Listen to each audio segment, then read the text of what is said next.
the different ranked mode objectives, Splat Zones and Clamblitz are modes that I would call cumulative objectives.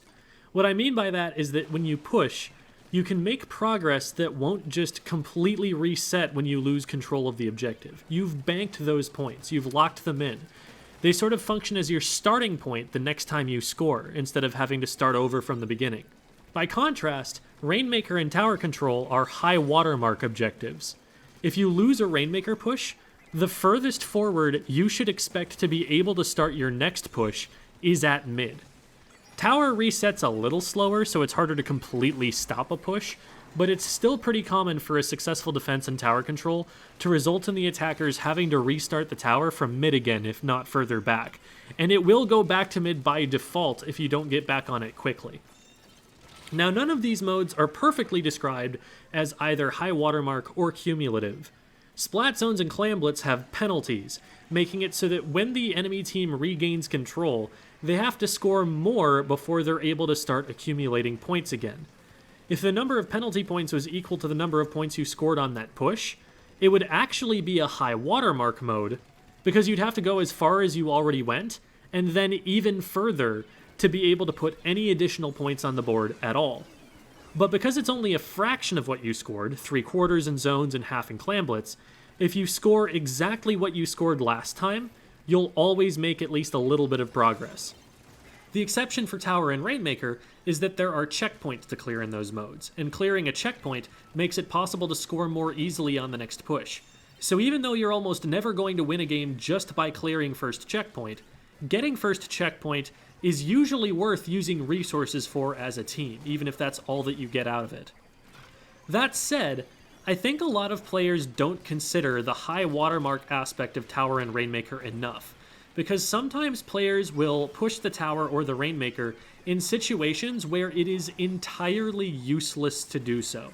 While on the attacking team, if you're in the lead, it can be useful to push the Rainmaker further into the enemy base just so that they start their push from further away. Trying to go for broke on points when you've got a lead almost all the way to KO like we do here isn't really worth it, which is why I don't go to try and pick it up after this player goes down. If the opposing team is in the lead, it is 100% pointless to get on tower unless we are confident that we can do one of two things. Either break a checkpoint or take the lead, whichever comes first.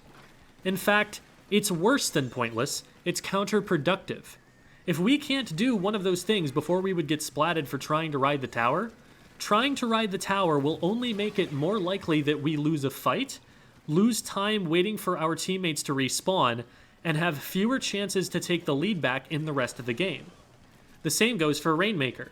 If you can't have a reasonable expectation that you might dunk the Rainmaker or take the lead, there is absolutely no point in trying to push it, and most of the time you're costing the team a chance to try if you go for it anyway, because playing the objective puts you at a disadvantage in a fight.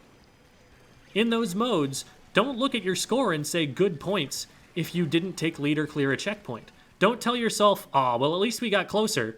Getting close but not quite there is worse than getting nowhere at all. When we stopped this push, this attempt to make it to checkpoint, not only did we stop them from making any meaningful progress, but two of them went down in the process of trying to push it, and we're actually able to take that advantage and snowball it into getting all the way forward to KO and end the game. It can be hard to predict exactly how far you can get, and sometimes you just have to take an educated guess.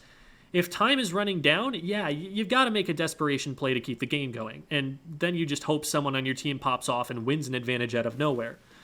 But if you've got time and the whole enemy team is in front of you and you've got 65 points to score before you're going to get anything out of it, just be patient and wait for a chance to make that push actually count.